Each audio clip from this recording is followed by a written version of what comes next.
우리 함께 봉독하도록 하겠습니다. 야곱아, 내가 부른 이스라엘아, 내게 들으라. 나는 그니 나는 처음이요 또 나는 마지막이라. 과연 내 손이 땅의 기초를 정하였고 내 오른손이 하늘을 폈나니 내가 그들을 부르면 그들이 일제히 서느니라. 너희는 다 모여 들으라. 나 여호와가 사랑하는 자는 나의 기뻐하는 뜻을 바벨론에 행하리니 그의 팔이 갈대아인에게 임할 것이라. 그들 중에 누가 이 일들을 알게 하였느냐? 나곧 내가 말하였고 또 내가 그를 부르며 그를 인도하였나니 그 길이 형통하리라. 너희는 내게 가까이 나와 이것을 들으라. 내가 처음부터 비밀이 말하지 아니하였나니 그것이 있을 때부터 내가 거기에 있었노라 하셨느니라.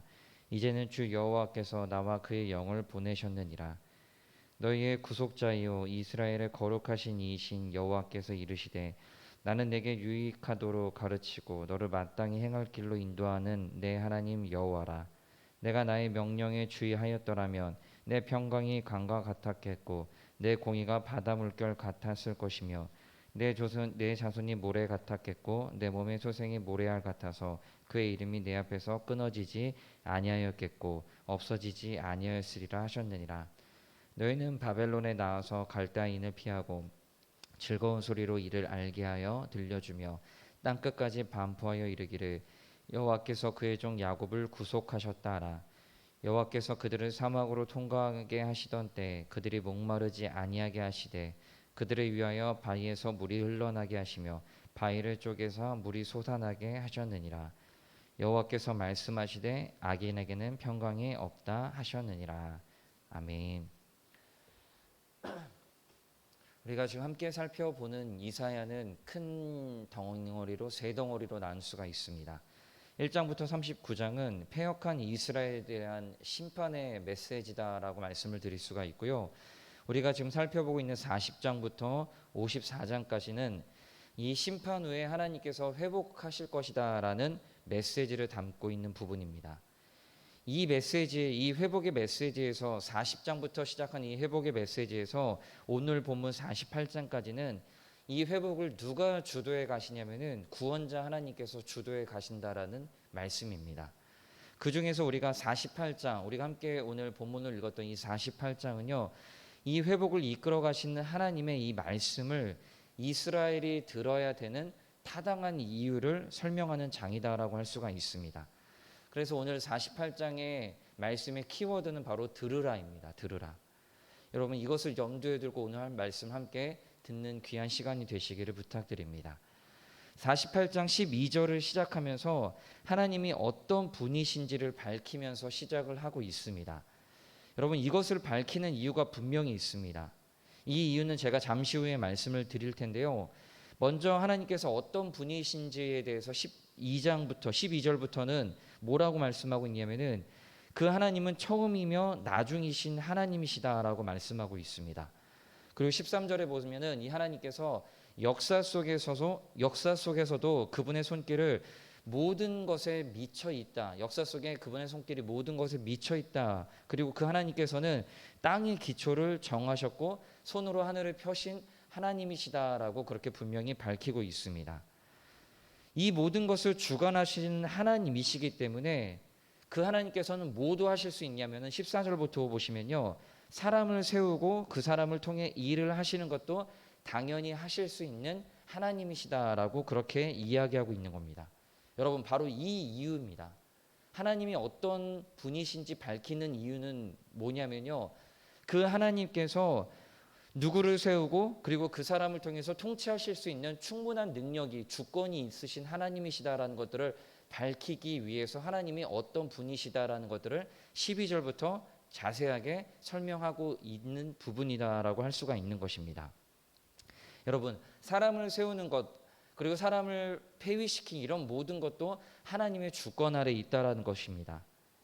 여기서 하나님께서 세우신 사람이 누구냐면은 우리가 이사야 말씀을 우리가 계속 지금 주일에 들으시면서 익히 들어왔던 이름이 있습니다. 바로 고레스입니다. 하나님께서 세우신 사람은 바로 고레스인데 이 사람이 어떤 사람이냐면은 14절부터의 표현을 보면은 고레스란 이름이 직접적으로 나오지 않지만 고레스를 지칭하는 표현들이 반복적으로 나오고 있습니다. 자, 14절 말씀 보시면은 나 여호와가 사랑하는 자다. 그리고 나의 기뻐하는 뜻을 바벨론에게 행하는 자다. 그리고 그의 팔이 갈대아인에게 임할 것이다 라고 그렇게 이야기하는데, 이 모든 것이 바로 고레스 왕을 지칭하는 표현입니다. 근데 좀 의문이 있는 것은 나 여호와가 사랑하는 자다라고 이야기하는데, 이 고레스 왕은 분명히 이방 왕입니다.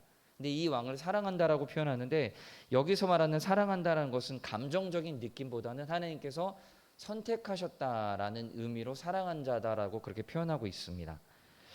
하나님은 이 이방의 왕을 통해서도 하나님의 일을 이끌어 가시는 하나님이다라는 것들을 우리가 볼 수가 있는데요. 우리가 이런 하나님이시다라는 것들을 우리가 늘 인식하면서 잊어버려서는 안 됩니다. 온 세상 만물의 역사를 이끄시는 그 하나님이시기 때문에 이스라엘의 역사를 이끌어 가시는 것도 당연하다라고 볼 수가 있습니다. 그러나 이 이스라엘은 두 마음을 품어서 이 중요한 사실을 늘 망각했습니다. 다시 말씀드리면요, 모든 것을 주관하시고 주권을 가지고 행하신 하나님이 하나님이시기 때문에 그 하나님은 이스라엘 역사도 당연히 주권적으로 이끌어 가신 하나님이시다라고 말씀을 드릴 수가 있습니다. 그러나 이스라엘은 두 마음을 품어서 이 중요한 사실, 하나님께서 주권으로 이스라엘을 이끌어 가신다라는 그 중요한 사실을 늘 망각을 합니다. 다른 말로 하나님께서 어떤 분이신지를 늘 잊어버리는 게 바로 이스라엘이었습니다. 16절 말씀을 보면은 너희는 가까이 와서 이것을 들으라라고 말씀하십니다.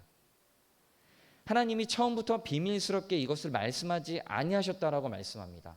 하나님이 어떤 분이신지, 하나님께서 뭘 하고 계시는지, 하나님께서 주권을 가지고 이스라엘을 이끌어 가신다라는 것들을 비밀로 말씀하신 것이 아니고 늘 들을 수 있게끔 말씀하셨다라는 것입니다. 적극적으로 우리들에게 선지자를 보내주셔서 이것을 깨닫게도록 그렇게 말씀하셨습니다. 그러나 문제는 뭐냐면은 이스라엘은 지독하게도 이 말씀을 듣지 않았습니다. 꼭 누구와 같냐면 바로 우리와 같습니다. 마음에 정함이 없고 늘 두 마음을 품었습니다. 필요한 부분만 듣고 가려서 듣는 사람들이 바로 이스라엘이었습니다.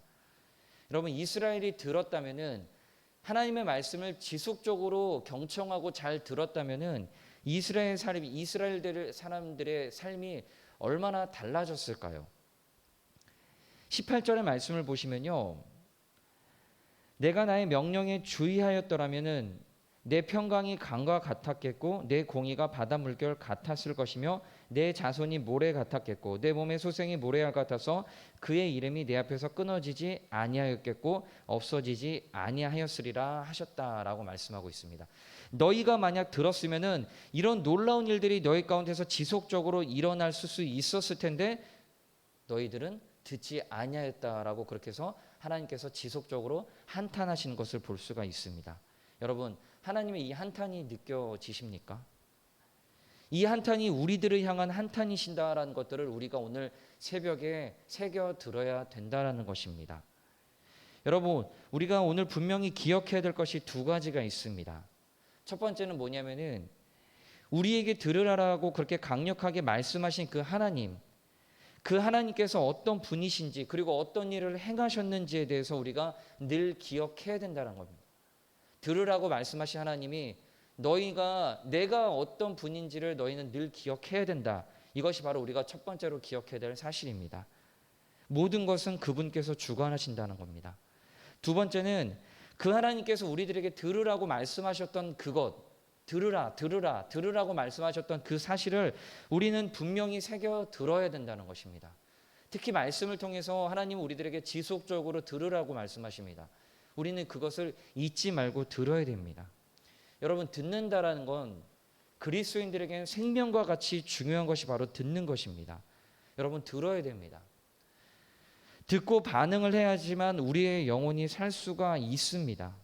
듣지 않는 패역한 마음, 듣지 않는 교만하고 악한 마음은 우리의 영혼을 파멸로 이끌어가는 그런 너무나 중차대한 문제다라는 것들을 우리가 새겨 들으셔야 됩니다. 여러분, 잘 아실 거예요. 우리가 시험에 들었다라고 얘기했을 때 그 시험을 들었다라고 할 때 가장 시험에 든 사람의 가장 먼저 드러나는 현상이 뭐냐면은 듣지 않고 그리고 그 사람의 말에 귀에 들리지 않는다라는 겁니다. 말씀을 듣지 않습니다. 그리고 귀를 막아버립니다. 내가 시험 들었다라는 그 이유 때문에 듣기를 더 이상 하지 않습니다. 새겨 듣지 않습니다. 생명의 말씀을 들어야 사는데 듣지 않습니다. 모든 시험의 출발이 바로 여기 바로 듣는 것에서부터 시작한다는 것을 우리가 꼭 기억하셔야 됩니다. 예수님께서 왜 들을 귀 있는 자가 복되다라고 말씀하셨다라는 것들, 왜 그것을 말씀하셨는지 우리는 그 이유에 대해서 기필코 생각하셔야 된다는 것입니다. 예수님의 말씀을 그저 스쳐 지나가듯 들어서는 안 됩니다. 여러분, 오늘 하루 듣는다는 것이 얼마나 중요하다라는 것들을 짧은 시간이지만 다시 한번 깨닫고 우리가 삶 가운데서, 우리 신앙생활 가운데서 듣는 것에 우리가 주의하고, 그리고 우리가 정말 들어야 될 말씀에 대해서는 과감 없이 듣고 그 말씀에 반응하며 살아갈 수 있는 우리 모든 성도님들이 되시기를 부탁드립니다. 모든 복의 시작, 모든 은혜의 시작은 바로 듣는 것에부터 시작이 됩니다. 듣지 않기 때문에 망하게 되는 것이고, 듣지 않기 때문에 우리 인생이 이렇게 살아갈 수밖에 없다라는 것들을 다시 한번 기억하면서 오늘 하루 하나님 말씀에 귀를 기울일 수 있는 우리 모든 성도님들이 되시기를 부탁드립니다. 기도하겠습니다.